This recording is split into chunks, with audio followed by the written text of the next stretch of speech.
सभी का warm welcome है वाईटी योर इंग्लिश शूटर पे। आज की क्लास में द हिंदू की बजाय एक स्पेशल एक्सरसाइज को करेंगे। स्पीकिंग ट्री सेक्शन से एक आर्टिकल को पढ़ने वाले हैं। लास्ट वीक एक आर्टिकल हमने किया था इससे। स्पीकिंग ट्री पब्लिश होता है टाइम्स ऑफ इंडिया और द हिंदू में, और इसमें आपको डिवोशनल, स्पिरिचुअल और फिलोसफिकल आर्टिकल्स मिलेंगे, लिटरेरी आर्टिकल्स, गॉड पे, डिविनिटी पे, एथिक्स पे। ऐसे आर्टिकल्स पढ़ने मुश्किल होते हैं, समझने मुश्किल होते हैं, और यही अपना ऑब्जेक्टिव है इस एक्सरसाइज को वीकली करने का। चलिए शुरू करते हैं। इंटरेस्टिंग आर्टिकल आज का, गिव अवे योर राइट्स। आज का क्विज आपको दिखा रहा हूँ। अब देखो, सिर्फ पढ़ना नहीं है आपको, ग्रामर, कॉम्प्रिहेंशन, वोकैबुलरी, हर जो चीज़ आप सीखोगे इस क्विज पे अप्लाई करनी है। 5-6 क्वेश्चंस आपके सामने हैं। क्लास के लास्ट में इनका सोल्यूशन करवाऊंगा। एक ट्राई आप इसको अभी भी दे सकते हैं। चलिए शुरू करते हैं। आइए कुछ नया सीखते हैं।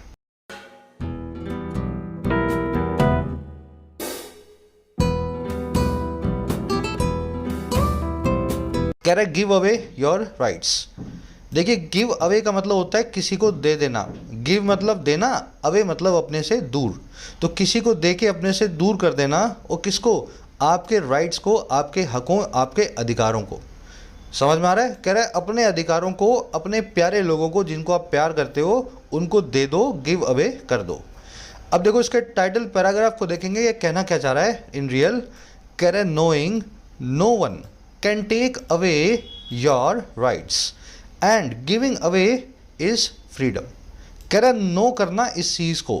नोइंग यहाँ पे एक जीरंड है, वर्ब की आईएनजी फॉर्म सब्जेक्ट का काम कर रही है। कह रहा है इस चीज़ को जानना, नोइंग। अच्छा, क्या जानना भाई? कि कोई भी इंसान, नो वन जो है, नहीं ले सकता, can take away your rights, आपके अधिकारों को।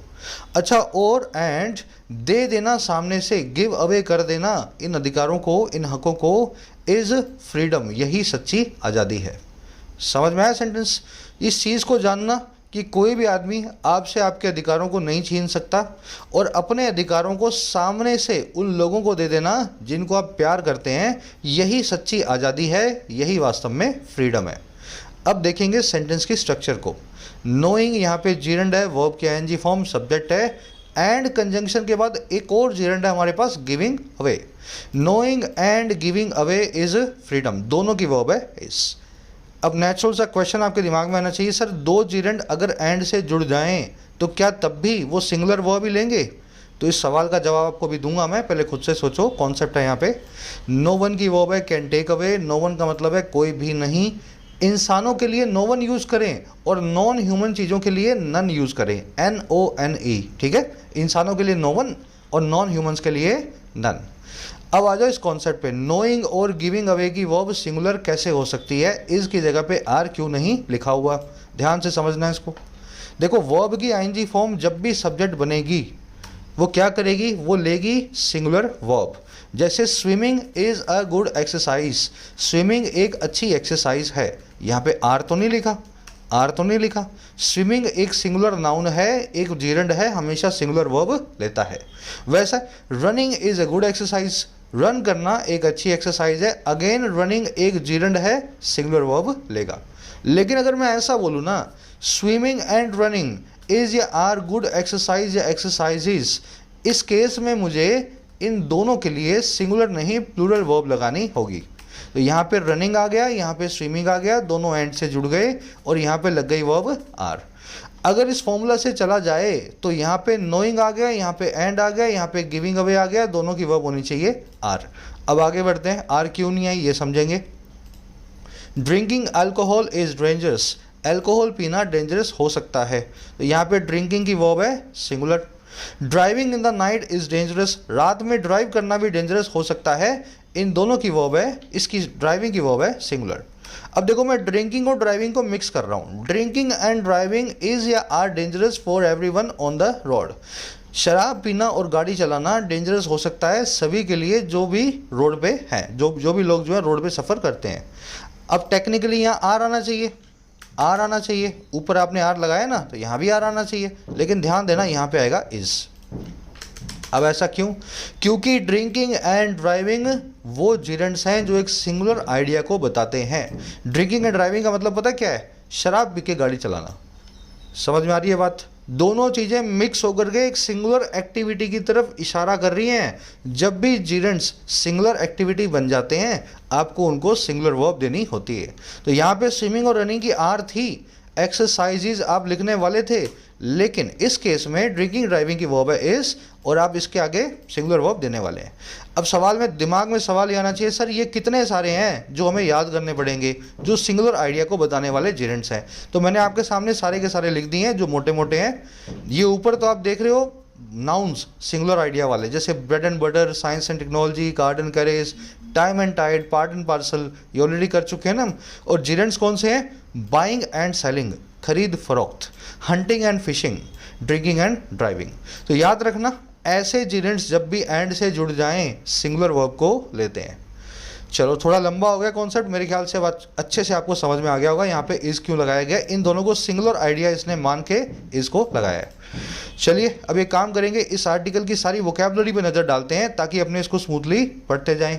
साथ ही किसी कॉम्पिटिटिव एग्जाम की तैयारी अगर मेरी गाइडेंस में करना चाहें तो आप डाउनलोड करें आपकी अपनी application YET your English tutor को, प्ले स्टोर पे अवेलेबल है, फर्स्ट कमेंट में इसका लिंक डाल रहा हूँ। ऐप पे आपको बैंकिंग का कोर्स मिलेगा, क्लरिकल, PO, प्रीलिम्स, मेंस सारा सिलेबस प्रैक्टिस सेट्स के साथ आपको कवर करवाते हैं 1 साल में। उसी तरीके से SSC का कोर्स भी अवेलेबल है, इसका फ़ायदा भी सभी SSC एग्जाम्स के लिए आप ले सकते हैं। राइटिंग का कोर्स भी ऐप के ऊपर है जिसमें आपको बिल्कुल बेसिक से लिखना सिखाया जाता है, किसी भी एग्जाम के लिए आप चाहे UPSC हो, बैंकिंग हो या SSC हो। हज़ारों लोग कोर्सेज का फ़ायदा ले चुके हैं, आप भी ले सकते हैं।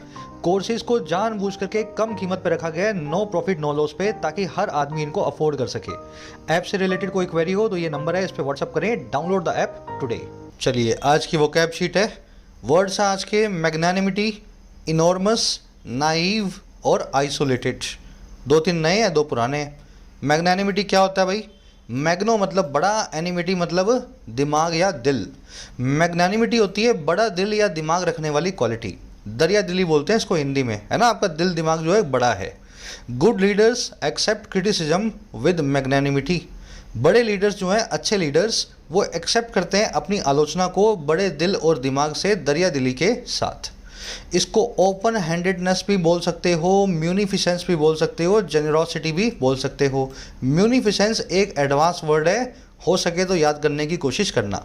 दरिया दिली के लिए, बड़े दिल और दिमाग के लिए अपने यूज़ करते हैं। फिर एक वर्ड है एनॉर्मस।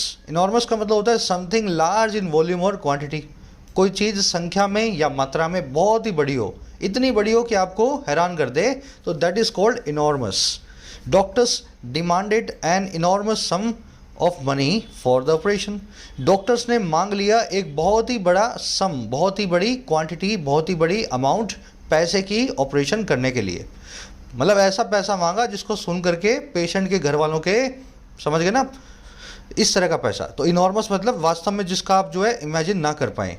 इसको ट्रिमेंडस बोल सकते हैं, जाइजेंटिक बोल सकते हैं, कोलोसल बोल सकते हैं। जाइजेंटिक और कोलोसल ऐसे वर्ड्स हैं जो आपको वन वर्ड्स में बहुत देखने को मिलेंगे। Something huge in size is gigantic और कोलोसल। अगला वर्ड है नाइव। बोलने की कोशिश करो इसको, नेव नेव मत बोलना, नाइव। नाइव का मतलब होता है नौसिखिया, इनोसेंट, इग्नोरेंट, अज्ञानी, चाइल्ड लाइक, अनसोफिस्टिकेटेड। और एक एडवांस वर्ड है इसके लिए इंजेन्युअस। इंजेन्युअस और इंजीनियस, ये 2 वर्ड्स मैंने आपको करवाए हुए हैं, इन दोनों का मीनिंग आप जानते हो, अलग अलग वर्ड्स हैं ये। नाइव समझ गए ना, नौसिखिया और अज्ञानी। It would be naive to believe that wealth doesn't make any difference to your life quality. ये एक नौसिखिएपने की बात होगी, इस चीज़ को मान लेना कि पैसा जो है, वेल्थ जो है, कोई डिफरेंस को पैदा नहीं करता है, कोई फ़र्क नहीं लाता है आपके जीवन जीने के तरीके में, क्वालिटी ऑफ लाइफ में। तो पैसा बहुत इंपॉर्टेंट नहीं है, लेकिन जीवन जीने के लिए कुछ हद तक काफ़ी इंपॉर्टेंट है। तो ये नाइव होगी, अज्ञानता की बात होगी अगर पैसे को आप बिल्कुल भी इंपॉर्टेंस नहीं देते हैं। फिर लास्ट वर्ड है आइसोलेटेड। ये बड़ा सिंपल सा वर्ड है, इसका मतलब होता है सबसे अलग, सेपरेटेड, अलग थलग होने वाला। सेक्लूडेड, डिटैच्ड, इंसुलेटेड और अलूफ। ये अलूफ बहुत अच्छा वर्ड है। सारी दुनिया से अगर आप कट जाओगे ना तो आप अलूफ हो जाओगे, aloof. The poor feel socially isolated in the capitalist world. पूंजीवादी दुनिया में जो गरीब लोग हैं, जो द पुअर हैं, कॉमन प्लूरल नाउन। तो कह रहे पूंजीवादी दुनिया में, कैपिटलिस्ट वर्ल्ड में जो सभी गरीब हैं वो फील करते हैं सामाजिक तौर पे अलग थलग, सोशली आइसोलेटेड। 4 ही वर्ड्स हैं, डिटेल में करवा दिए आपको। आ जाओ अपने आर्टिकल पे, एक समरी आपको दे दें किस बारे में लिखा हुआ है। ये आर्टिकल ऐसा कुछ कह रहा है आपको कि जिनसे आप प्यार करते हो, जिन लोगों को रिस्पेक्ट करते हो, जिन लोगों को आपको लगता है कि वो आपकी फैमिली का पार्ट है, उन लोगों से राइट्स को लेकर के कभी भी झगड़ा नहीं करना चाहिए। जैसे आजकल आप झगड़े देखते हो ना, घरों घरों में हो जाते हैं, ज़मीन को लेकर के, किसी और चीज़ को, पैसे को लेकर के। जो आपके अपने हैं उनसे कौन से राइट्स, और आप ये भी जान लो कि जो वास्तव में आपके अपने हैं ना, वो आपसे आपके राइट्स कभी भी नहीं लेंगे, जो वास्तव में आपके अपने हैं। फिर इसने दूसरी चीज़ बताई, अगर कोई बाहर का आदमी आकर के आपके राइट्स को वायलेट करे तो ज़रूर अपने राइट्स के लिए आपको खड़ा होना चाहिए, और ना केवल अपने बल्कि अपने आसपास के लोगों के भी जो आपसे कमज़ोर है। तो ये ओवरऑल जो है ना, भागवत गीता में जो लिखा हुआ है उसी को ही इसने 20 लाइनों में 20 सेंटेंसेस में समराइज करने की कोशिश की है। बहुत ही इंटरेस्टिंग आर्टिकल है, दिमाग भी खुलेगा और सीखोगे भी पढ़ना। शुरू करते हैं। कह रहे those who fight for their rights are weak, for they do not know their inner strength, their magnanimity. कह रहे वो लोग जो फाइट करते हैं अपने राइट्स को, फाइट फॉर देयर राइट्स, अपने अधिकारों के लिए लड़ाई करते हैं, कह रहे वास्तव में वो लोग जो है ना बड़े वीक हैं, बड़े ही कमज़ोर हैं। अच्छा, क्यों कमज़ोर है भाई? कह रहे फॉर, क्योंकि वे नहीं जानते हैं, दे डू नॉट नो, और क्या, अपनी अंदरूनी ताकत को, इनर स्ट्रेंथ को, अंदरूनी ताकत को, और अपनी मैग्नानिमिटी को, अपनी दरिया दिली को, अपने बड़े बड़प्पन को। तो उनके अंदर बड़प्पन की फीलिंग्स कभी आई नहीं है, उनके अंदर जो बड़प्पन है वो उनके अंदर ही छुपा हुआ है, इसलिए वो कमज़ोर लोग हैं। हु की वर्ब है फाइट, दोज की वर्ब है आर, दे की वर्ब है डू नॉट नो। फॉर जब भी सेंटेंस में क्लोज के साथ में आ जाए, फॉर के बाद में क्लोज देख रहे हो ना, तो फॉर बन जाता है बिकॉज। समझ में आ रही है? For as a conjunction because का काम करता है, लेकिन ध्यान ये देना है कि जब भी फॉर को कंजंक्शन बनाओगे इससे पहले कॉमा लगाओगे। टेक्निकली वीक के बाद में कॉमा आना चाहिए था। फॉर एक फैन वॉइस कंजंक्शन है, पंक्चुएशन क्लास में सिखा चुका हूँ आपको, है ना ये वाला कॉन्सेप्ट। चलो, मैग्नानिमिटी मतलब बड़ा दरिया दिली, बड़प्पन, ओपन हेडेडनेस, म्यूनिफिशेंस, जेनरोसिटी, है ना। कह रहा the weaker you are the more you demand your rights. जितने कमज़ोर आप होते हैं, द वीकर यू आर, उतना ही ज़्यादा आप अपने अधिकारों को मांग करते हैं, सबसे डिमांड करते हैं। आई बात समझ में? ये स्ट्रक्चर बड़ी प्यारी है। The weaker you are the more you demand. You की वर्ब है आर, यू की वर्ब है डिमांड। स्ट्रक्चर को फटाफट नज़र डालेंगे। द प्लस में कंपैरेटिव डिग्री, द प्लस में कंपैरेटिव डिग्री, जैसे बनी हुई ना ऐसे और भी बना सकते हो आप। जैसे जितना तेज़ आप चलोगे उतनी जल्दी आप अपनी मंजिल पे पहुंचोगे।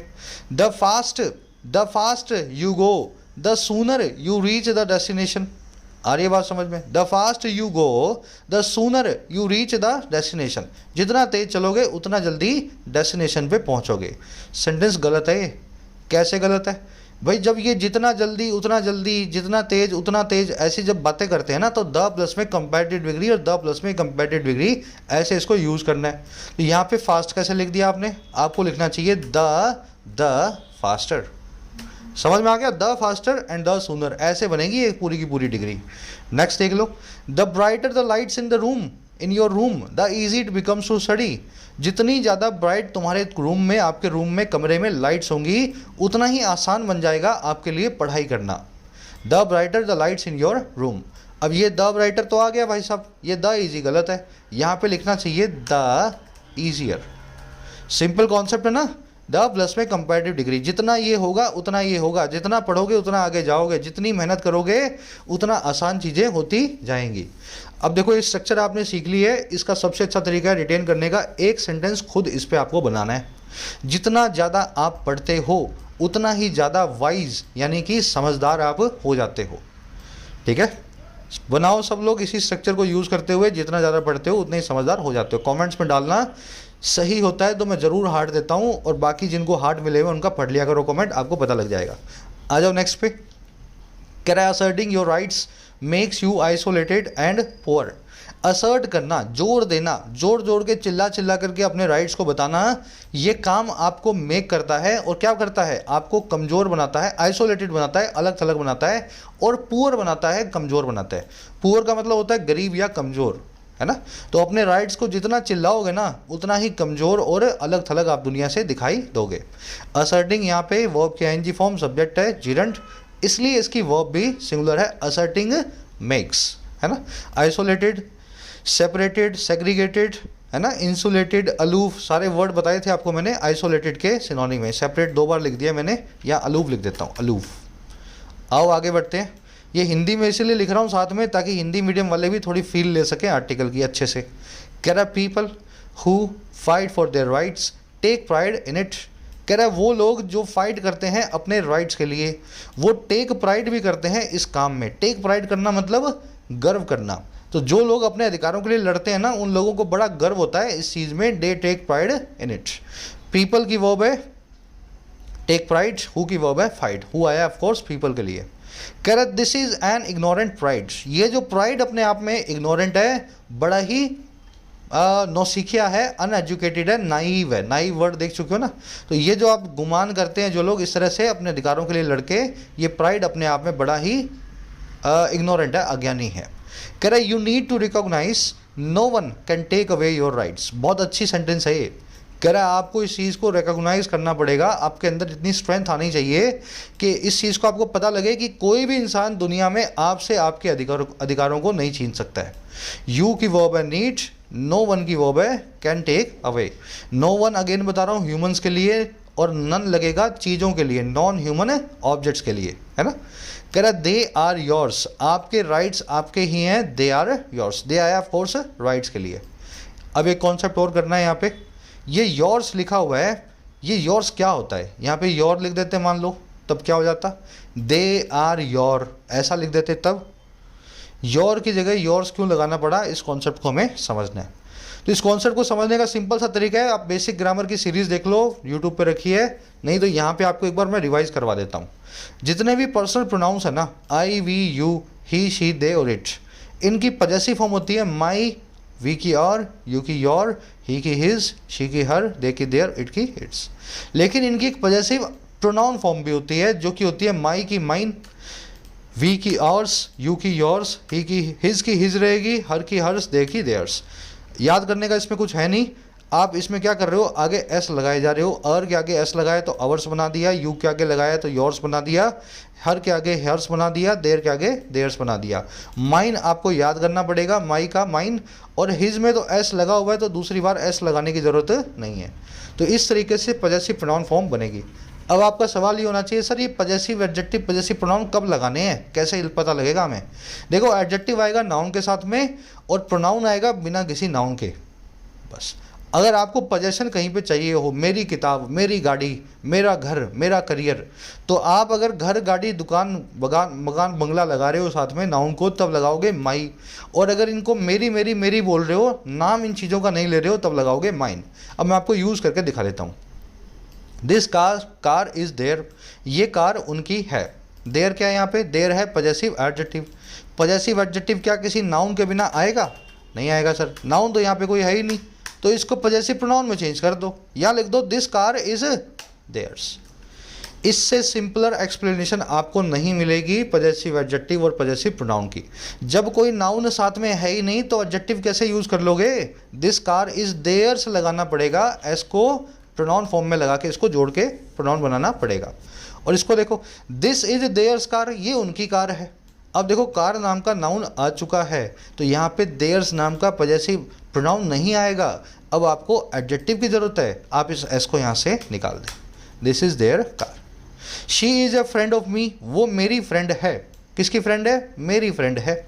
अब देखो ध्यान देना, ऑफ प्रेपोजिशन के बाद में एडजेक्टिव तो आ नहीं सकता, एडजेक्टिव तो नाउन के बिना आएगा नहीं, यहाँ पे नाउन तो है नहीं, तो आप या तो लगाओगे पजेसिव और या लगाओगे इनकी ऑब्जेक्टिव फॉर्म। जैसे आई की मी होती है, वी की अस होती है। याद रख लेना ऑफ प्रेपोजिशन के बाद में हमेशा पजेसिव फॉर्म यूज़ की जाएगी। समझ में आ गई बात? और पजेसिव फॉर्म इस केस में पजेसिव प्रोनाउन होगी क्योंकि एडजेक्टिव नहीं लग सकता, नाउन को यहाँ पे लगा नहीं, तो she is a friend of mine. ठीक है। और लेकिन ये सेंटेंस देखो, शी इज़ माइन फ्रेंड, वो मेरी फ्रेंड है। फ्रेंड एडजेक्टिव, फ्रेंड नाउन आ चुका है, माइन पजेसिव प्रोनाउन यूज़ नहीं होगा। प्रोनाउन तो बिना नाउन के यूज़ होता है ना, तो नाउन आ गया यहाँ पे फ्रेंड, तो क्या करें, इसको अकेले यूज़ करना है, अकेले यूज़ नहीं करना है मतलब, तो इसको आपको एडजेक्टिव साथ में लगाना पड़ेगा माई को। तो यहाँ से माइन को निकालो, शी इज़ माई फ्रेंड। मेरे ख्याल से कॉन्सेप्ट अच्छे से सबकी समझ में आ गया होगा। अगर कोई नाउन रखा हो तब एडजेक्टिव फॉर्म, अगर नाउन ना रखा हो तो प्रोनाउन की पजेसिव प्रोनाउन फॉर्म। तो इसलिए यहाँ पे बिना नाउन के आर के बाद में योर्स को लिखा गया है, दे आर योर्स। आगे बढ़ते हैं, आज के क्विज में यूज होगा ये।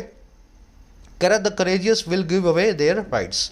कह रहा जो करेजियस लोग हैं, अब देखो द प्लस में एडजेक्टिव यूज किया, द प्लस में एडजेक्टिव यूज करते हैं तो उसको बोलते हैं एडजेक्टिव की कॉमन प्लूरल नाउन, है ना। कह रहा द करेजियस मतलब सभी के सभी हिम्मत वाले लोग गिव अवे कर देंगे अपने राइट्स को, अपने अधिकारों को, कभी भी अपने अधिकारों के लिए वो कभी लड़ाई नहीं करेंगे। द करेजियस मतलब सभी बोल्ड या ऑडेशियस या ब्रेव पीपल। कह रहा the degree to which you give away your rights indicates your freedom. कह रहा जो डिग्री है, जो लेवल है जिस तक टू विच आप गिव अवे करते हैं, आप दे देते हैं अपने अधिकारों को, तो जिस लेवल तक आप देते हैं ना वो लेवल इंडिकेट करता है, इशारा करता है आपकी फ्रीडम की तरफ, आपकी आज़ादी की तरफ। अगर सारे अधिकार देने को आप तैयार हो ना तो आप सबसे आज़ाद आदमी हो दुनिया में। डिग्री की वर्ब है इंडिकेट्स, यू की वर्ब है give away. Correct demanding rights does not really bring you the rights and give them away does not really take them away. Correct demand करना अपने राइट्स को वास्तव में आपको ब्रिंग नहीं करेगा आपके राइट्स। राइट्स को मांगने से आपको आपके अधिकार नहीं मिल जाएंगे, और दे देने से गिव देम अवे, दे देने से ये वास्तव में आपसे आपके अधिकारों को नहीं छीनेगा। अगर मांग रहे हो तो मिल नहीं जाएंगे, और अगर किसी को अपने अधिकार दे रहे हो तो आपसे छिन नहीं जाएंगे। इस चीज़ को आपको हमेशा याद रखना है। डिमांडिंग की वर्ब है does not bring, giving away की वर्ब है does not take. Singular subject ले रहे हैं दोनों जेरंड, डिमांडिंग भी और गिविंग अवे भी। अब दो स्ट्रक्चर्स हैं यहाँ पे, ब्रिंग यू द राइट्स पहली स्ट्रक्चर तो ये है, ये कौन सी स्ट्रक्चर है अपने आप से पूछो, फिर इसके बाद एक दो पैराग्राफ और हैं अपने देखते हैं। और दूसरी स्ट्रक्चर है यहाँ पे कॉमन प्लूरल नाउन की। फटाफट मैं दोनों स्ट्रक्चर्स आपको करवा देता हूँ, ठीक है। पहले आ जाओ कॉमन प्लूरल नाउन पे। द करेजियस, द प्लस में एडजेक्टिव, जब भी द के साथ में एडजेक्टिव मिल जाए तो इसको कॉमन प्लूरल नाउन समझना। ये पूरी एक क्लास को बताता है और प्लूरल ही वर्ब और प्लूरल प्रोनाउंस लेता है। जैसे द वीक, अब वीक क्या है, कमज़ोर, एक एडजेक्टिव है। द एक आर्टिकल है। द वीक का मतलब है दुनिया में सारे कमज़ोर लोग। द वीक एक पूरी क्लास को बता रहा है। कह रहा है कमज़ोर लोग जो है ना द वीक, अब द वीक का मतलब है सभी कमज़ोर लोग। कह रहा है कमज़ोर लोग जो हैं कभी भी नेवर फाइट करते हैं अपने आप के लिए फॉर, अब जो भी लगाओगे। अब ये पूरी क्लास को बताने वाला नाउन है, प्लूरल वर्ब लेगा, प्लूरल प्रोनाउन लेगा। यहाँ पे वर्ब रखोगे फाइट प्लूरल और प्रोनाउन रखोगे देमसेल्व्स प्लूरल। समझ में आ गई बात। द रिच वैल्यू या values financial education for their या हिज चिल्ड्रन। सभी अमीर लोग, द प्लस में रिच, सभी अमीर लोग जो है ना वो वैल्यू करते हैं फाइनेंशियल एजुकेशन की अपने बच्चों के लिए। उनको बच्चों को कुछ और पढ़ाना हो ना पढ़ाना हो, लेकिन फाइनेंशियल एजुकेशन वो ज़रूर देना चाहते हैं। सभी अमीर लोग हैं भाई, द रिच हैं तो प्लूरल वर्ब लगाओ, यहाँ लिखो वैल्यू और देयर चिल्ड्रन लिखो, ना कि हिज चिल्ड्रन। अब इसकी एक्सेप्शन देख लो।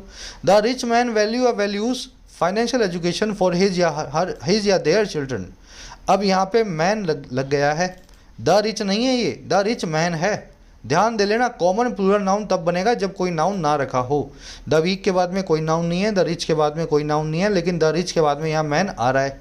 अब ये कॉमन प्लूरल नाउन नहीं है, इसका मतलब है अमीर आदमी, किसी खास आदमी की बात हो रही है। वर्ब आएगी इस आदमी के हिसाब से, आदमी की वर्ब होगी सिंगुलर, मैन सिंगुलर होता है तो वैल्यूज़, और यहाँ पे प्रोनाउन आएगा इसी के हिसाब से हिज चिल्ड्रन। तो ये एक्सेप्शन को छोटी सी एक ध्यान देने की चीज़ है, इसको ध्यान देना। CPL तभी बनाएगा CPN जब उसके बाद में कोई नाउन ना रखा हो। चलो अब दूसरी स्ट्रक्चर आ जाओ, ब्रिंग यू द राइट्स। इसको बोलते हैं डाई ट्रांजिटिव वर्ब्स। आज बहुत सारे कॉन्सेप्ट आए हैं और मज़ा भी आ रहा है मुझे सिखाने में ना, कभी कभी ऐसा मौका मिलता है। डाई ट्रांजिटिव वर्ब्स क्या होती हैं? देखो आपको पता है वर्ब जो है ना अपने से वट या हुम का रिप्लाई करवाती है, लेकिन कोई ऐसी वर्ब मिले जिसके दो दो ऑब्जेक्ट्स हों और पहला ऑब्जेक्ट रिप्लाई कर रहा हो वट का और दूसरा ऑब्जेक्ट रिप्लाई कर रहा हो होम का, तो ये वर्ब कहलाएगी डाई ट्रांजिटिव वर्ब। अब ये वर्ब्स फिक्स हैं, इंग्लिश में बहुत सारी हैं, जैसे tell, buy, teach, bring, make, provide, hand over, send, show, lend, give, grant. अब इन वर्ब्स को अपने को देखना है काम कैसे करेंगी। जैसे ही brought some water for me, वो कुछ पानी मेरे लिए लेकर के आया। देखो पानी किसके लिए लाया? मेरे लिए लाया, तो होम का रिप्लाई कर दिया मैंने। और क्या लेके आया? सम वाटर लेके आया, तो व्हाट का रिप्लाई कर दिया पानी ने। पानी है डायरेक्ट ऑब्जेक्ट, मैं हूँ इनडायरेक्ट ऑब्जेक्ट। अब इस सेंटेंस को एक और तरीके से लिखा जा सकता है, आप सीधे यूँ लिखो, he brought me some water. आ रही है बात समझ में? इनडायरेक्ट ऑब्जेक्ट को पहले और डायरेक्ट ऑब्जेक्ट को बाद में। ये दोनों सेंटेंस बराबर हैं, कोई फर्क नहीं है इनमें। लेकिन ब्रिंग नाम की जो डाई ट्रांजिटिव वर्ब है, ब्रिंग नाम की जो डाई ट्रांजिटिव वर्ब है, उसकी खासियत ये है, चाहे तो उसको खोल के लिख दो इनडायरेक्ट ऑब्जेक्ट को फॉर या टू से जोड़ के, या फिर इनडायरेक्ट ऑब्जेक्ट को पहले ले आओ और डायरेक्ट ऑब्जेक्ट को बाद में ले आओ। वैसे ही she taught English to us, उसने इंग्लिश हमें सिखाई। टीच एक डाई ट्रांजिटिव वर्ब है, टीच एक डाई ट्रांजिटिव वर्ब है। किसको सिखाई? हमें सिखाई।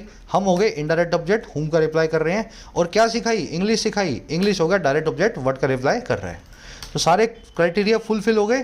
तो यहाँ लिख दूंगा शी टॉट, टॉट, अब पहले लाऊंगा अस और फिर लिखूंगा इंग्लिश। समझ में आ रही है बात? दोनों सेंटेंसेस बराबर हैं, लेफ्ट और राइट वाले, कोई फर्क नहीं है। सिर्फ डाई ट्रांजिटिव वर्ब को खोल करके और कॉन्ट्रैक्टेड फॉर्म में लिखा हुआ है। वैसे Rashmi told a secret to me, Rashmi ने मुझे एक सीक्रेट बताया। टेल एक डाई ट्रांजिटिव वर्ब होती है। किसको बताया? मुझे बताया। मैं इनडायरेक्ट ऑब्जेक्ट हूँ। और क्या बताया? सीक्रेट बताया। ये डायरेक्ट ऑब्जेक्ट है। इस सेंटेंस को ऐसा भी लिखा जा सकता है, Rashmi, Rashmi told, told me a secret. समझ में आ गया? चलो, तो ये कॉन्सेप्ट याद रहना चाहिए आपको। वर्ब्स मैंने आपके सामने मोटी मोटी लिख दिए हैं, स्क्रीनशॉट इनका ले सकते हो, प्यार से ले लो। चलो, बस यहाँ भी हुआ है, ये does not bring you the rights, तो इसका मतलब हो सकता है bring the rights for you. अरे बात समझ में? फॉर या टू से आप यू को जोड़ करके अलग से लिख भी सकते थे। आ जाओ नेक्स्ट पे। कह रहा poor are those who demand their rights. गरीब हैं वो लोग, पुअर आर दोज, जो अपने राइट्स की डिमांड करते हैं। दोज की वर्ब है आर, हु की वर्ब है डिमांड। इस सेंटेंस को एडजेक्टिव से शुरू किया गया है, इसलिए सब्जेक्ट को वर्ब के बाद में रखा गया है ना। पुअर एडजेक्टिव है, इसलिए इस पूरे सेंटेंस में इन्वर्जन हुआ है। कह रहा richer are those who know their rights can not be taken away. कह रहा और वो ज़्यादा रिच हैं, वो लोग ज़्यादा अमीर हैं, दौलतमंद हैं, जो ये जानते हैं हु नो कि उनके जो राइट्स हैं उनसे नहीं लिए जा सकते। Their rights can not be taken away. Those की वर्ब है आर, हु की वर्ब है नो, देयर राइट्स की वर्ब है can not be taken away. फिर कह रहा richest are those who give away their rights. और सबसे दौलतमंद, सबसे अमीर वो हैं जो खुद से ही अपने अधिकारों को दे देते हैं, हु गिव अवे कर देते हैं अपने राइट्स को। दोज की वर्ब है आर, हु की वर्ब है गिव अवे। ठीक है। कह रहा knowing no one can take away your rights and giving away is freedom. ये सेंटेंस ऊपर देख चुके हैं। इस चीज़ को जान लेना कि कोई भी आदमी आपके हक आपसे नहीं छीन सकता, और उन हकों को सामने से दे देना, यही सच्ची फ्रीडम है, सच्ची आज़ादी है। नोइंग और गिविंग की वर्ब है इज कॉमन, ये साथ में एक कॉमन आइडिया को दिखा रहे हैं। Knowing and giving, drinking and driving, hunting and fishing, buying and selling, याद है ना। और नो वन की वर्ब है कैन टेक अवे।